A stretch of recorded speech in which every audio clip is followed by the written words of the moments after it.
I was watching television recently, and I saw this big, old, fat white man who was some kind of religious Christian denouncing Obama for being a socialist. I like Obama. And if he, so I like him. I'm with him. That's what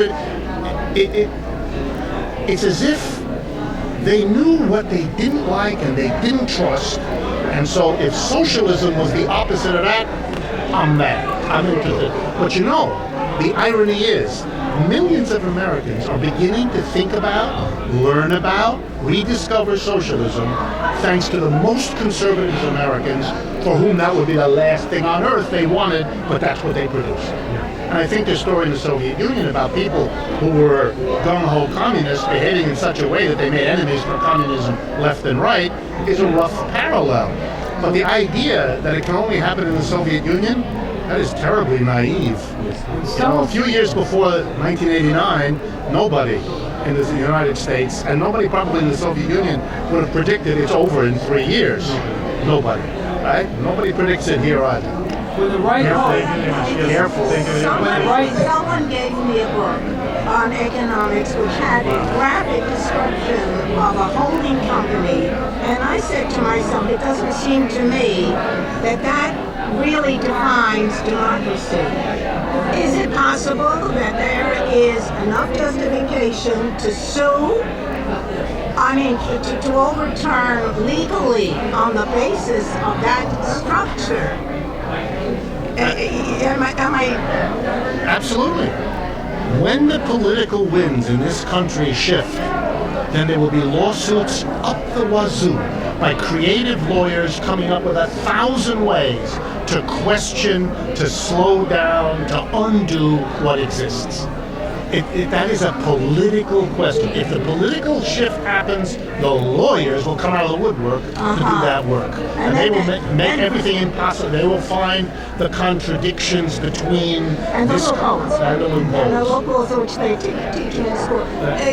Ferdinand Pecora is a name that you cannot find in many of the books, and that really was a great example of how all those shenanigans that they did those years ago. Well, they had great hearings that will be used by all economic historians for years. The TNEC, the Temporary National Economic Commission, during the 1930s held hearings where all of these, and they exposed what the holding companies did, what the corporations did, what the banks did. That's where many of those laws came from. But the only reason that Congress set up that commission and gave it subpoena powers so they could force it was because of the pressure from below. If we, you, me, if we don't do that, it ain't gonna happen. And you know, if you go and talk to Obama in his office, he says that too. It's not very courageous on his part, but he's not gonna go out on a limb. He's a politician. You make it possible for him to do something, he'll do it. We, or our forefathers and mothers, made it possible, even necessary, for Roosevelt to do it, which is why I spend so much time teaching you a little bit about American history, so you can see what's possible, what has been done. And I didn't pick any example from the Soviet Union or China or Cuba to avoid all of that junk. We don't need that. We have in our own history the alternatives. By the way, if I had time to talk to you about economic democracy, I would tell you that Americans have always been interested in that. We have a very strong and old and deep-rooted co-op system in the United States, where people cooperatively, Brooklyn has that co-op, and over there, people cooperatively own, they cooperatively buy, they cooperatively sell. Well, they could also cooperatively produce, and they have done that all over the United States and all through our history. It's not like it's a new idea, but it's an idea that has to come forward and capture people because what exists is no longer tolerable. And I am convinced, and the woman who was here a minute ago and thought she heard optimism, I am optimistic. I think what's going on in this society is teaching the American people to change their way of thinking, to question their economic system in a way I've never seen in my lifetime. And that's why I tell you about my personal history. I can't. I spent an extra half hour on my way over here to appear on television where I said the same thing. Al Jazeera English, all over the world. Okay? And I do it all the time. You look good for it. What? You look good for doing it.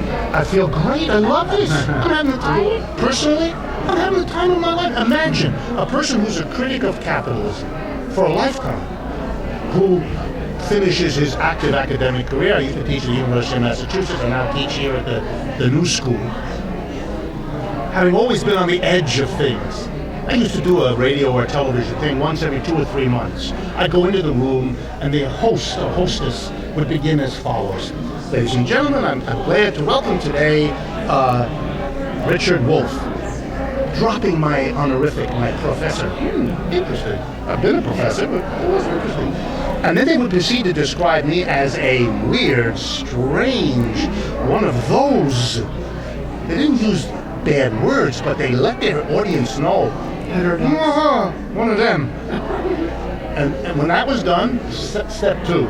He or she, as host, would pat themselves on the back and say, aren't I wonderfully open-minded to have one of those on my program? By that time, half of what I would say would not be listened to because you'd inoculated your audience against it. Right. All of that is gone. Today, we are really lucky today, ladies and gentlemen, that we have an economist. Not a weird one, not a straight, just an economist who's going to help it. And then they throw me what we call softballs that I can knock out of the park. Nice questions that just said, they often ask me to prepare the questions to help them. Fine, I'm very willing to do that. And so on. It's a completely different circle. This is not the country it was. You keep reading about the Tea Party. And the Tea Party is an important phenomenon in the country. I don't deny that. But something on the other end of the political spectrum has happened just as profound, involving at least as many people. It's just a different place. But we don't know, we don't hear enough about that. Yes, well, that's not surprising. I'm not at all surprised. No, I know, I'm not at all surprised. Can you pick one political and economic system that exists now or in the past that you'd emulate? No, because to be bluntly honest, I don't think this has been tried. You know, Well, Yugoslavia had a co-op with the owners. there have been countries that have tried a little bit of it, but to seriously give your enterprises over to a genuine experiment on a mass basis with workers making their own decisions, self-directed enterprises where the workers are not only the employees but also the employers of themselves collectively. The Soviet Union didn't do that. China didn't do that. Yugoslavia for a while tried bits of it, but that was compromised in political way. You have to really give the workers in each situation not only the power to run their enterprises, but you have to give them a responsibility. They have to coordinate their decisions with equally democratically organized residential areas. It's not a question of giving the enterprise its own autonomy. That won't work. Then you get the problem that they may do as a collective the same horrible things that were done before by a board of directors and shareholders. You have to create describing workers' co-ops, but not doing anything to change capitalism and the balance of, after all, only... It's not an either-or. I understand. It's not an either-or. My proposal, my concentration on workers being transformed is because that wasn't done in the other systems that went towards. It's an additional ingredient that has to be there. That's why I tell the story of what the CIO and the communists and the socialists did and do it in such a way that they forgot to do one more step. They didn't go that. That's what has to be added. It's not an argument against planning or socialized property or those other kinds. Those are important things. I'm talking about something that none of those systems yet were willing to embrace. In the Soviet Union, to be blunt, you got rid of the private shareholders and the private boards of directors, and you sent in state officials. But the gap between the people making the decision and the mass of workers remained. In their minds, they had made the transition. What we've learned is that won't do. That's not enough. And that's not surprising. The transition from feudalism to capitalism didn't happen overnight, all in one swell swoop. That's not how it goes. Did you take it the next step? Since, in my mind, workers' co-ops can exist in any system, and to say that that's something that's good, which I agree with. founding fathers in the 30s made.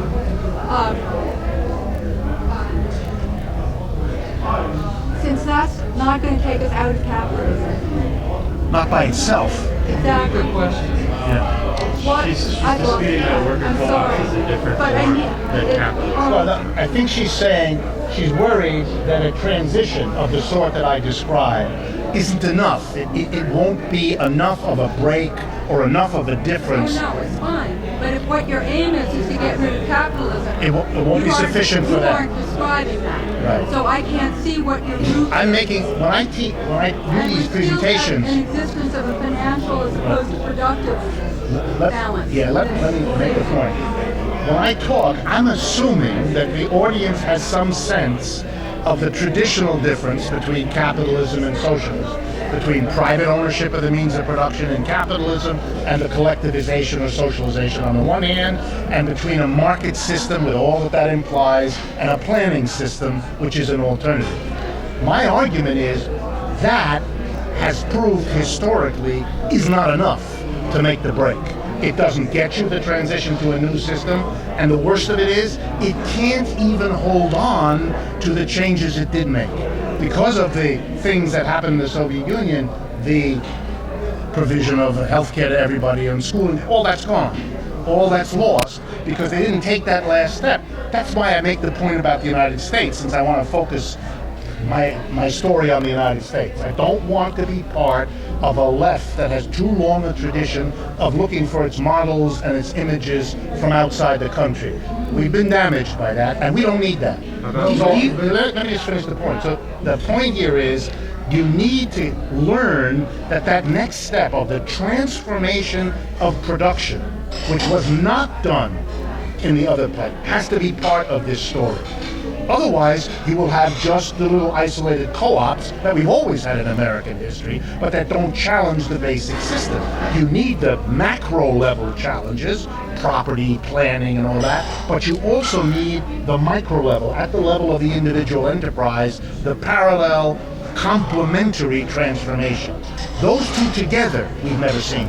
We have the co-ops in this country, but no macro change, and we have in the Soviet Union the macro change, but no co-op, no collective production at the base. So the new thing, and that's why I can't say, here's a model of a country. The new thing is to put them two together. And that's the lesson of the first experiments, Russia, China, and so on, in socialism. They could not succeed. They could not even hold on to what they had accomplished because they couldn't put these two things together. Do you have robust empirical evidence on the earlier thesis about the workers and the stagnant wages being related to the Yes. All I invite you to do, I'm sorry, I'm not good at self-promotion. You go to my website, you will find there umpteen articles, videos, audios that will not only give you all that empirical information, will give you the sources where you can find it. It's available 24 hours a day, no charge whatsoever. Isn't Dean Baker also at New School? No, Dean Baker's in Washington. So as an economist, how do you respond to the right when they say Obama's a socialist? And also, how do you respond to when they say laissez-faire capitalism would solve all these problems? So as an economist, how do you respond to the right on those 2 points? Well, please, just hand them out to anybody. It's fine.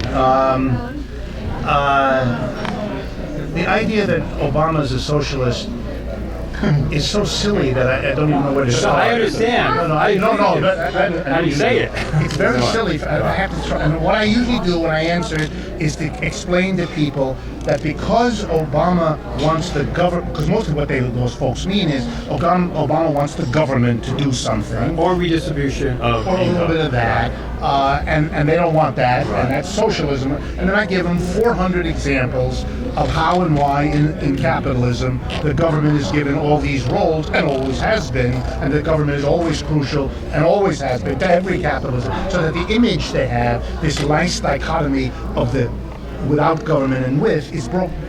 Because historically, that's nonsense. There is no laissez-faire is an image, but it's not a description of any actually existing capitalism ever. Not in the United States, not anywhere else. So it plays a very powerful ideological role. I don't take that away, but it is not a description, and therefore to show that we have government doing things is as socialism is kind of nutty. I sometimes also go the other way and show them that, for example, the Soviet Union never eradicated markets, ever. It always had markets. It relied on markets for huge parts of what it did, nor did it eradicate private property. It didn't do that. But in the ideological framework, the Manichaean God and devil, you had to create a nice, this is the good guy, this is the bad guy. And so all of the richness for people who want to understand gets... Right. So, but it's easy to show that's not hard. But like so many things, How they're do easy to show. a person like me, how do I have that conversation with somebody? Because it's kind of a conversation killer when you say Obama's a socialist, end of story, or laissez-faire capitalism, everyone would have a job if we didn't have For regulation. evidence. Yeah. When he bailed out GM, the government didn't own any controlling stock of GM. Those were non-voting shares. You don't own a company unless you own the shares. Okay. Those are non-voting shares. It's not socialism. Period. Also ask him, the people who created the bailout of the banks, the people who wanted the government to come in and buy GM, were the banks. Their leading executives led the charge. The same executive who 2 weeks earlier had given the stock speech about the government as a burden, we need elections, went in there and begged the government to save them. So you tell these stories, most people, they live in this simple ideological world of the newspapers, including, unfortunately, the New York Times and the others. But they're lazy. They've been doing this ideological repetition a long time. They've not had to deal with it. When I debate with these people, I have an easy time. And the reason is, in order to make it in the American profession, I've had to learn their ideology. They never had to learn mine. And that creates it's as if we have a duel, guns and swords. I had to learn both, but they only had to learn one. I win. I go to the one I know, they don't. I start talking about Marxian theory, you don't know. And so, for a professor, to not know something is the Achilles heel. He dissolves into salt when that happens. So and I think you will discover that if you begin to engage people, the understanding is very thin, and it doesn't take all that much. Unless they hate you, they won't listen. But if you're willing to have it back and forth, it isn't that hard. Weren't we told that the bankers who got bailed out paid back all of the money? Yes, that's a wonderful thing. The banks got half a dozen programs helped the banks. One of them was a set of loans that some of them have paid back. But the others, for example, the Federal Reserve, that was just released a couple of months ago, basically, the Federal Reserve gave them loans every day in the tens, the hundreds of billions of dollars. Those banks couldn't have survived. Nobody would give them any money. The Federal Reserve said, okay, here's $1 billion for overnight because you have to have that money. Oh, you need it again tomorrow? Can't they use yours? Under the market rates. I know. If they use yours, it's probably 0.25%. Right. So the point is, none of that is accounted for in this payback. But those banks, by the way, to this day, let me give you a statistic. I just don't have the time. I took more time than I should have done anyway. Over 95% of all mortgages written in the United States over the last 2 years are either owned now by the government or guaranteed by the government. Why is that important? Without the government either buying the mortgage from the bank that gives it to you or guaranteeing it, nobody would be able to get a mortgage. The banks wouldn't give you any mortgage. They wouldn't take that risk. They just got terribly burned. So they wouldn't be the buyers. The buyers for real estate are what determine the value of everybody in this room who owns his or her own home, co-op, condo, or self-standing building. So, I got news for you. The only wealth that most of you have, if you have any, would be worth half what it is today if it weren't for the intervention of the government in sustaining the real estate industry. There it is. You all depend. The banks all depend. The building industry depend. The dependence on the United States government now is total. This is a society which is so freaked by its dependence on the government that it has to redouble the ideological gobbledygook that we live in a private capitalist system. We don't. We haven't for 5 years. It doesn't work. Do you think that Greece is going to pull the plug? Yes. you talk a bit about the sort of regional It's not a and full answer, but yeah. regional and firm cooperation. You were talking about how worker controlled, sort of democratically Right. run businesses. Yes. And it's sort of because it seems to me until you break with the law of value, which neither the Soviet Union nor the U.S. did, you'll have a compulsion. You'll have competition and a compulsion to produce for the maximum and pay the minimum. So how do you break with the law of value and have worker democracy? If we can sort There are of some models. dictate our own ability. But there are some models. Give you an example. No, I mean, Mondragon is an interesting story, but not that. In the 1920s in Germany, there was a kind of revolution at the end of World War I, overthrew the Kaiser and all the rest. And you had a government which was based in the German city of Weimar, and they did something called the Weimar Republic. And one of the intriguing things they did for about 10 years is they said we need to have two parliaments, a two-house Congress, but not like us. One house where the voting is from where you live for a Senate, and one house where the voting is where you live for a House of Representatives. Nuh-uh. One house, you voted where you live, and the other house, you voted where you worked. One was a labor parliament, a work production parliament, and all decisions had to be okayed by both houses. Anything done in the residential area had to get the approval of the workplace. And here comes the big one. Any decision in the workplace had to get the approval of the community. The democracy was split between residential and work-based, and the two decisions had to be together.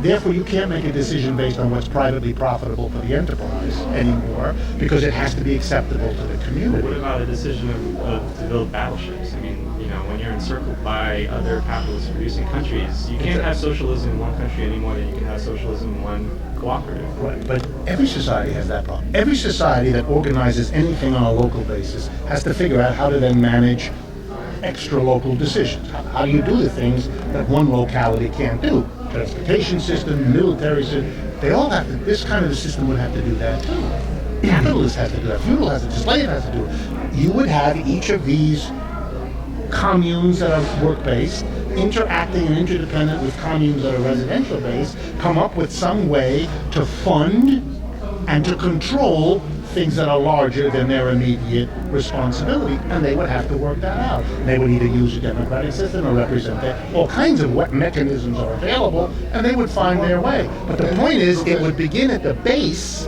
with a level of democracy in the workplace and in the community that we have never seen before.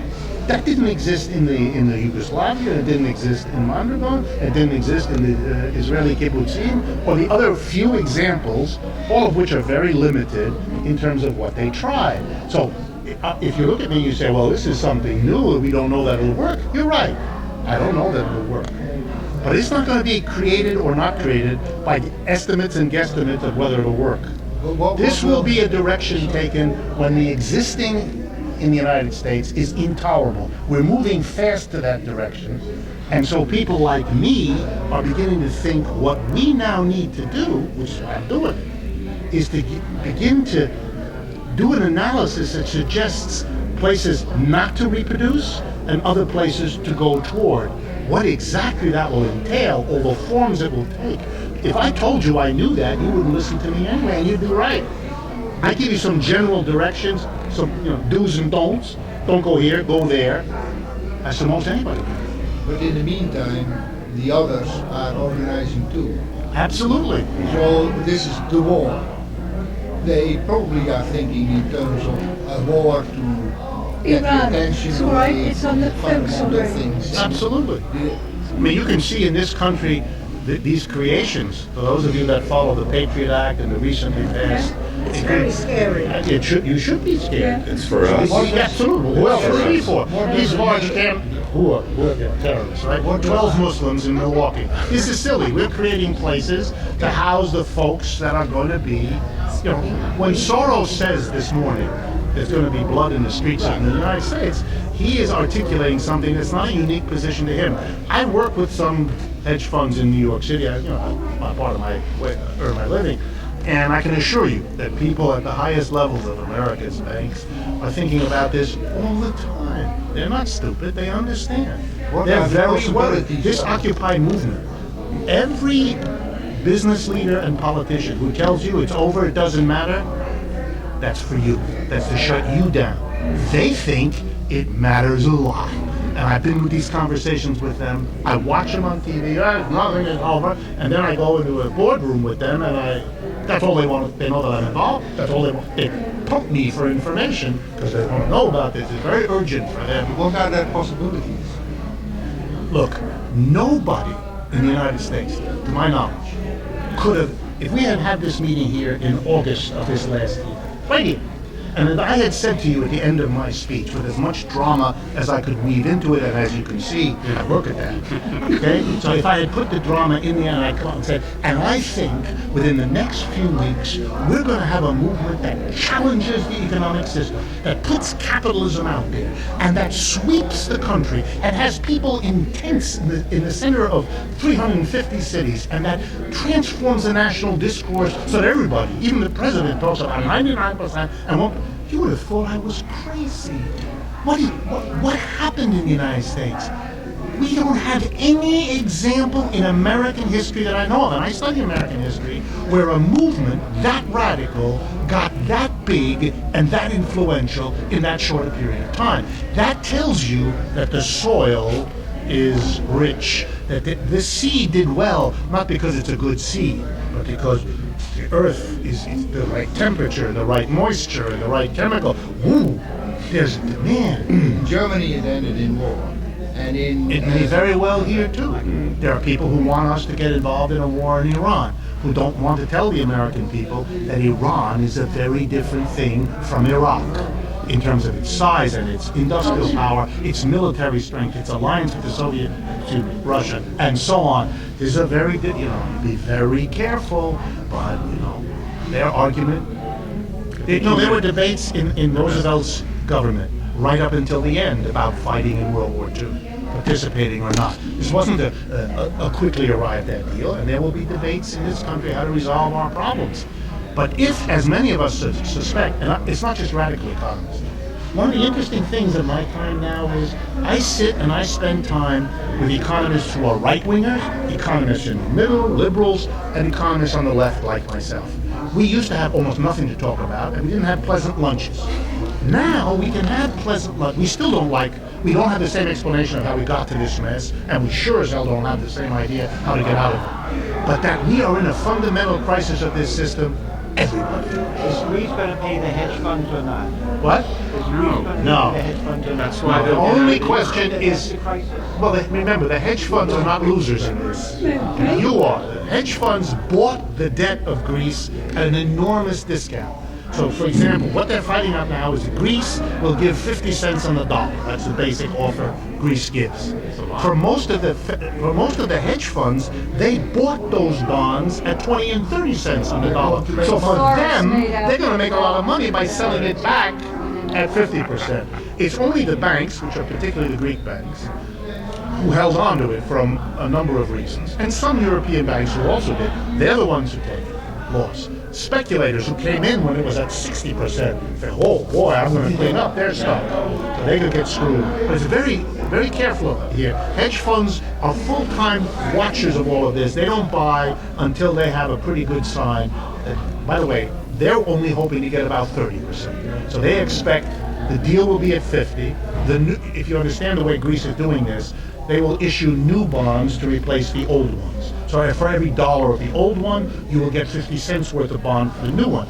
But that's not the crucial question. The question is the interest rate that new bond will carry, because that will determine what it's worth in the market. So you may get a 50-cent bond, but at such a low interest rate that immediately drops to 25. Immediately being 10 minutes after you get it, in which case, that's how they calculate. They paid 21 for that bond discount, and they hope they can sell it for 25. They've made 4% on 21. They're home free. They've made $10 million. They're done.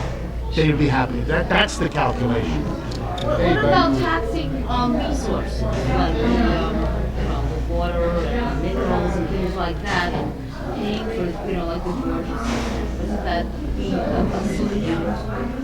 That's a different economic. Yeah, as part of a comprehensive solution, all kinds of things are possible. right? It would be easy, for example, to solve many of the American government's immediate problems by simply a simple slogan. Let's go back to the tax rates of the 1950s and 60s, which I announced here. No revolution. Don't borrow anything from Russia or China. Just go back and let's remind people. Why did we have those high tax rates? Here was the official explanation. America had just gone through the Great Depression. America had just gone through World War II.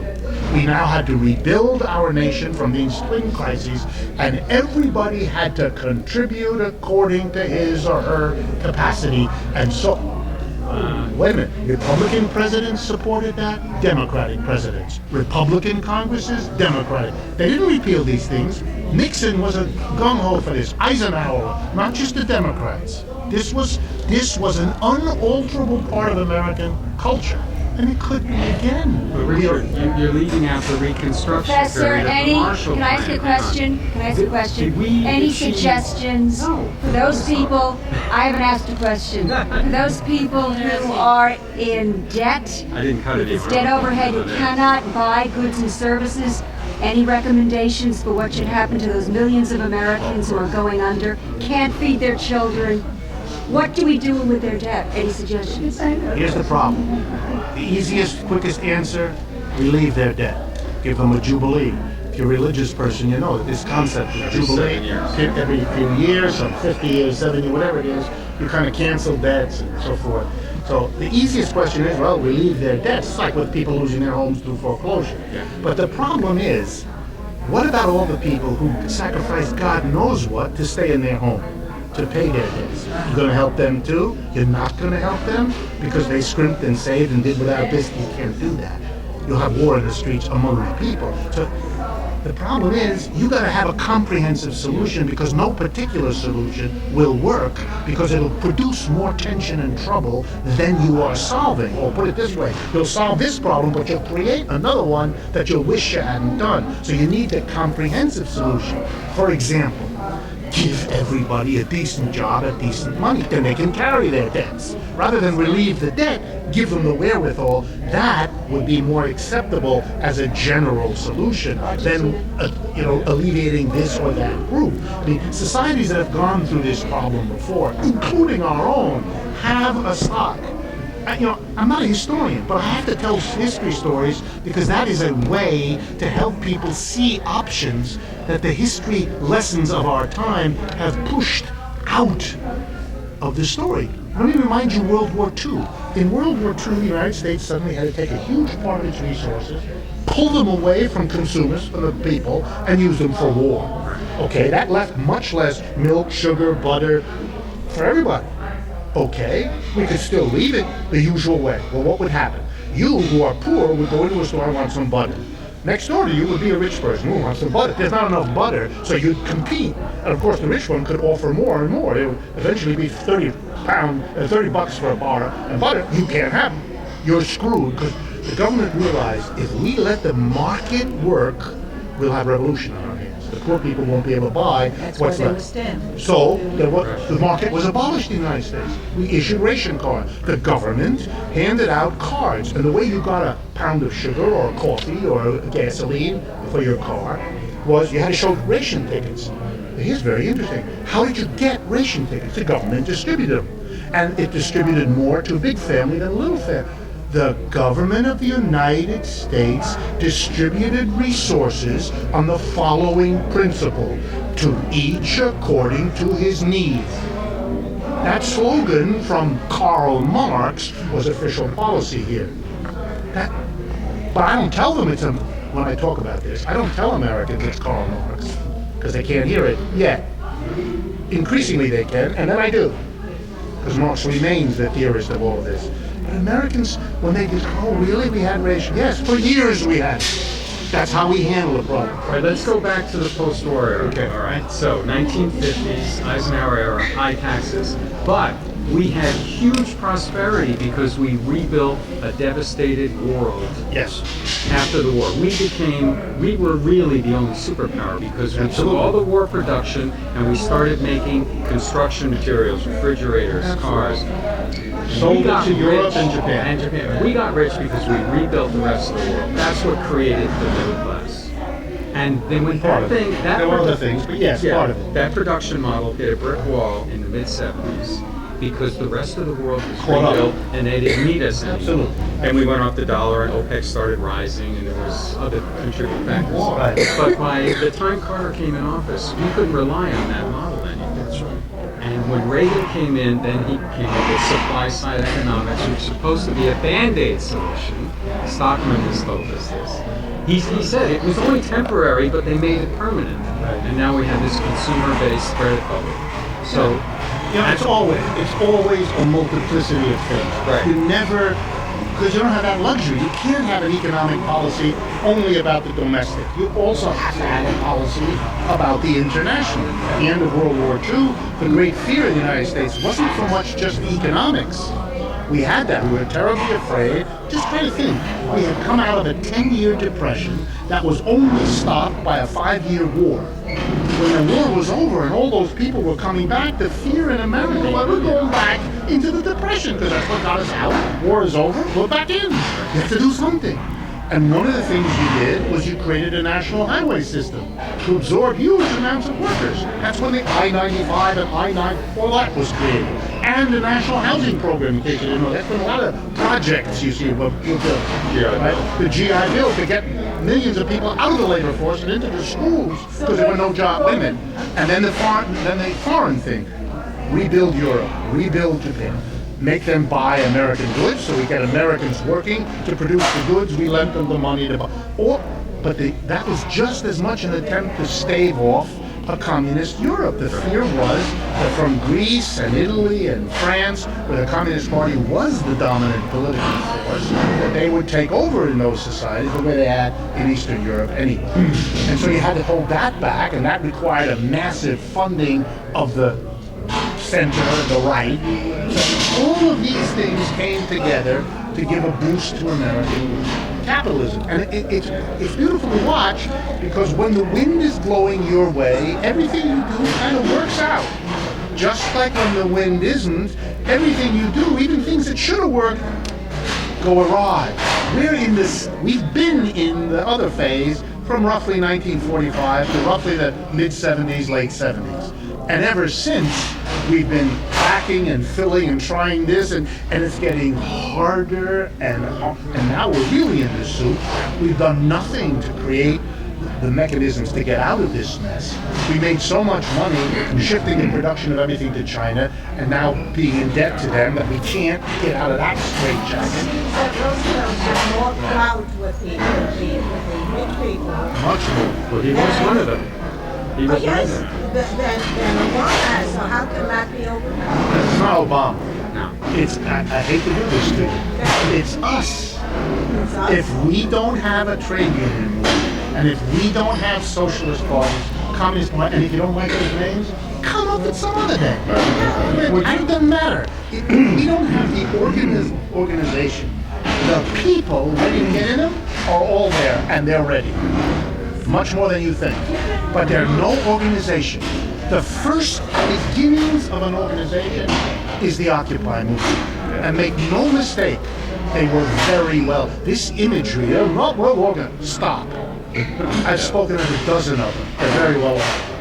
Their view is not to make a big deal of their organization. That's an interesting decision. That's a strategic decision. I happen to think it's right, even though had they asked me, I would never have suggested what they do. Luckily, they didn't ask me and they didn't follow my advice. But this is a very serious group of people. Be very careful. The core of it, in my experience, everywhere I've gone West Coast, East Coast, and a couple in the middle. The key organizers are overwhelmingly 20, 30-year-old women. They are very clear what they want. They're very angry at their job situation, which stinks, and their job prospects, which stink. They appeal to others their age, men and women, on the same grounds, who all understand that they're being shafted by this economy. They're not short-term involved in this movement. This is the most meaningful thing they think they're going to have in their life. They're not going away. Yeah. The newspapers can pretend whatever they want. They're not going away. That's a very important reality. As long as they continue with that mentality, we're going to, and this economy deteriorates, you have a combustible mix here that's like gas and air. What would investors think about a Jubilee? What would investors think about a Jubilee? In this country, unless it was organized around a terrible threat of what will happen if they don't do it, as well as a leadership of saying why it's good. Yeah, they were afraid that if they don't relieve the debts of a massive business, they're going to get shot. That's right. Someone's going to shoot them. Not a group of people in an outfit. Look, it's already beginning to happen. That you're going to sit waiting for a bus somewhere in the middle of New York, and some crazy person's going to come up and hit you in the head with a frying pan because there's too much tension in this society. There are too many people going over the edge because they can't handle their debts and they don't have enough jobs and their kids are starving and the landlord is thinking on the veteran administration doesn't have a bed. All of that is going on. So would you address another trend? Absolutely. That's what it did in the 30s. That's why I told you the story. Here's an irony for you to think about. What saved capitalism in the 1930s were the socialists and the communists. By forcing the rich to part with their, what do rich people do with their money? Answer, they don't buy stuff. They're already rich. They take all that money and they invest it and they speculate and they store it away. That's what they do. Create jobs. No, they don't. The joke is, and we know in the last 2 years they've been accumulating more than ever before, and we don't get it. Where are the jobs? So here's Where are the the joke. jobs? The socialists and the communists, by maneuvering Roosevelt to take the money, partly in taxes, partly in loans, and spend it, saved them. They couldn't and wouldn't have done it. Look, Henry Morgan. Karl Marx, an important thinker, loved to tell the following analytical story. Capitalism is an internally contradictory system. A big idea. And the internally contradictory system is nowhere so clearly shown as in the following situation. Every capitalist spends nights dreaming about ways to lower his labor costs. Get rid of workers, pay workers less, substitute machines for whatever. And by costing less labor, they're going to have more profit for them. They're really excited. They all do it. When they're successful and they've diminished the number of people they pay money to, they discover they got no one to sell their output to. Oh my goodness. Then they say, okay, well let's see, we'll redistribute wealth. But the only way to do that is to lower the profits you get, which are going to hurt you in There is, in capitalism, there never has been any resolution to this. This is not a resolvable conflict. That's a condition of life. It's like saying, you really are upset that you're going to die. I'm sorry for you. What do you want me to do? That's it. You're going to die. If you have to come to terms with this. You're living until you die. And your death is written out already for you. Capitalism agonizingly twitches and turns between this contradiction of lowering the wage bill it has, and then discovering that it's going to hurt them. And not, and you, by the way, you have the liberals who want always to give the workers some more, solve the problem that way, and the conservatives say, are you crazy? And there won't be enough profit, and we won't be able to invest in it.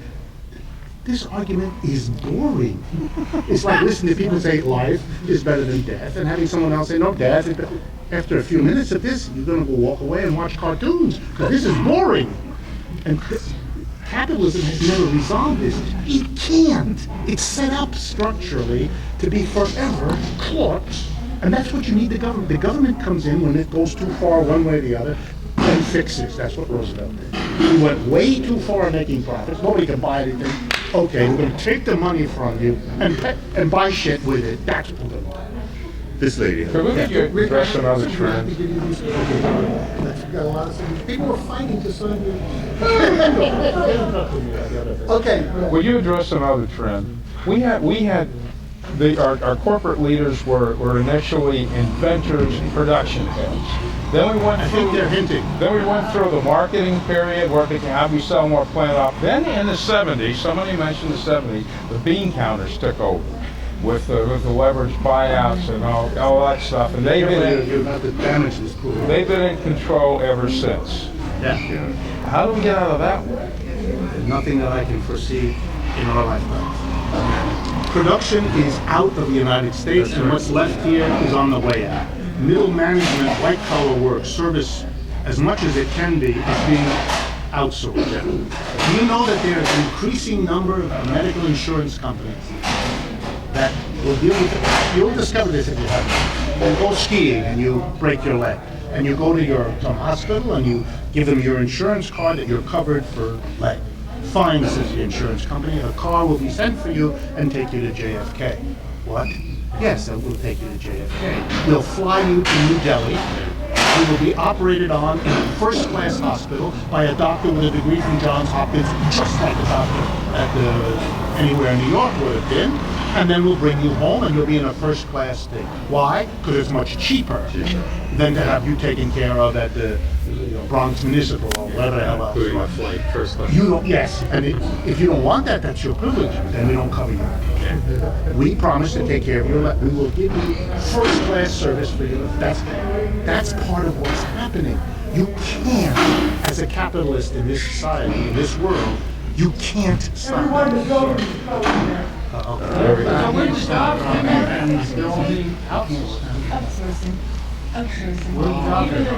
Where would they come from? One example, the biggest job growth in this country is chambermaid for the rich. They have so much, they are developing an army of personal service. I think most of us want to be chambermaids. No. Most of us want to build We don't call it chambermaid because people are upset. We call it a fitness center.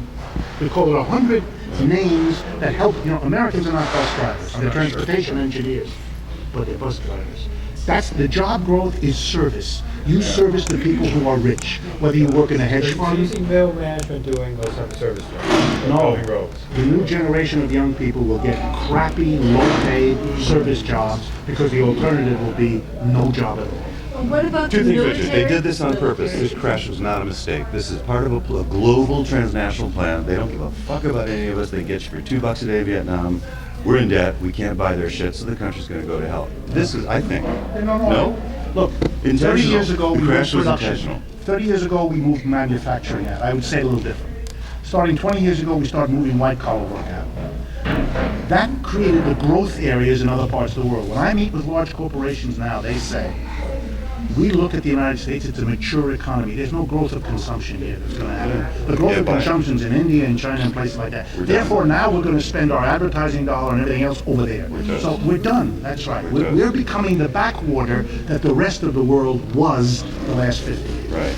Please tell the story of the business school of 1933. People don't know about this. Yeah, they don't know about most of it. It's a good story. Thank you all very much. Thank you so much. Thank you.